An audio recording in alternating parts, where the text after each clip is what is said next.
Aniden patlak veren gelişmeleri de আগে এটি শুনুন, তারপর আমি বিস্তারিত বলছি। আবারও নিজের খেল দেখালেন তুরস্কের প্রেসিডেন্ট রিসেপ তাইপ এরদোয়ান। বিদ্যুৎ গতিতে সিরিয়ার ক্ষমতা বদলের খেলায় মূল কুশীলব বলা হচ্ছে তুরস্কের এই নতুন সুলতানকে। সিরিয়ায় ক্ষমতার আসল চাবিকাঠি যে এরদোয়ানের হাতে, ডোনাল্ড ট্রাম্প পর্যন্ত স্বীকার করতে বাধ্য হয়েছেন। সিরিয়ার বিপুল ভূখণ্ড তুরস্কের হাতে যাওয়ার সম্ভাবনা তৈরি হয়েছে। ইসরায়েলের প্রমিসড ল্যান্ডের বিপরীতে তুরস্কের অটোমান সাম্রাজ্য ফিরিয়ে আনার লড়াইয়ে নেমেছেন এরদোয়ান, এমন কথা বলাই যায়। Humus hedef tabii Şam. আসসালামু আলাইকুম প্রিয় দর্শক বিন্দু, সবকিছু তো শুনতেই পারলেন। তো আমি এখন প্রমাণ স্বরূপ দেখিয়ে দেব এবং আপনাদেরকে প্রমাণও দিয়ে দেবো কিভাবে মোহাম্মদ কাসিমের স্বপ্নের সাথে মিলে যাচ্ছে। তো ধৈর্য ধরে সেটি শুনুন।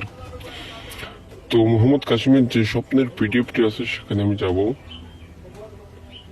এই যে আমরা মোহাম্মদ কাসিমের স্বপ্নের পিডিএফ চলে এসেছি এবং একটু নিচে গেলে আমরা পেয়ে যাব এই যে তৃতীয় বিশ্বযুদ্ধ নামে যে অপশনটি আছে, এই যে এই অপশনের এখানে কিন্তু আছে এই যে প্রেসিডেন্ট এরদোগানের অটোমান সাম্রাজ্য। এই যে এটা দেখেন,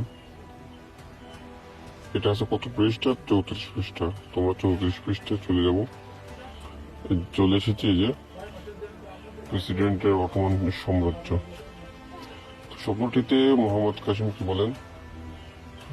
মোহাম্মদ কাসিম বলেন, 28 ফেব্রুয়ারি 2017 সালের স্বপ্নে আমি দেখি যে তুর্কির প্রেসিডেন্ট এরদোগান খুব বড় একটি জনসভায় ভাষণ দিচ্ছিলেন এবং তিনি তুর্কির লোকজনকে বলছিলেন যে আমরা আবার অটোমান বা উসমানী সাম্রাজ্য তৈরি করব।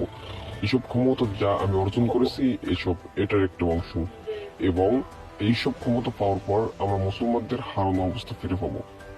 জনসভার ভাষণে শেষে এরদোগান আবার তার আসনে বসলেন।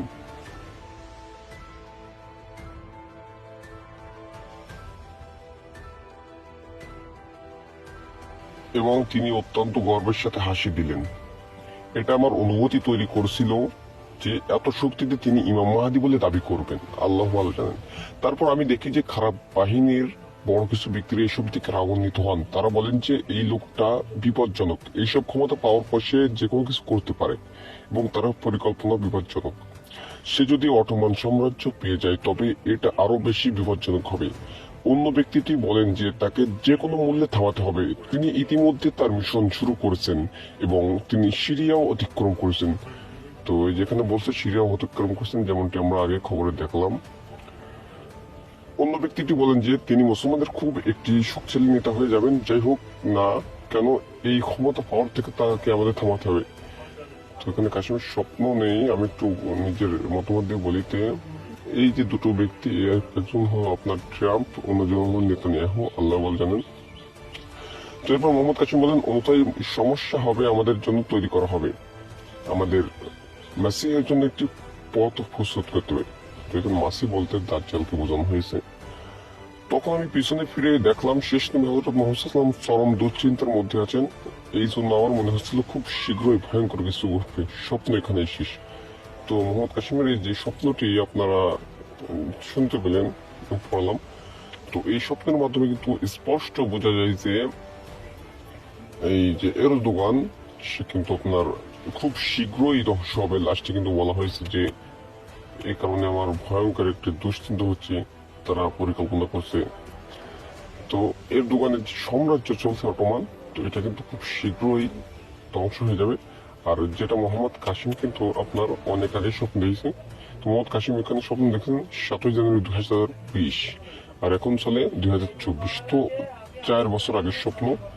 এটা কিন্তু আপনারা কোনোভাবেই ফেলে দিতে পারবেন না।